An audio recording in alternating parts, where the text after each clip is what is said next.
Derrick Rose's legacy with the Chicago Bulls goes far beyond highlights and MVP moments.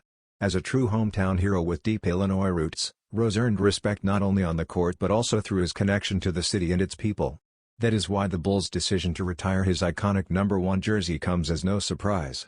The celebration officially takes place on January 4, marked as Derrick Rose Day, alongside his jersey retirement ceremony at the United Center. The tribute extends beyond the arena.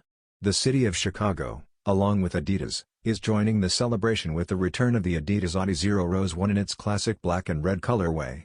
While the official release is set for January 17, select fans in Chicago will get early access through a special activation at Foot Locker on Blue Island Avenue. Invited fans can reserve pairs early, enjoy Rose-themed experience, and even get a chance to win tickets to the historic retirement game.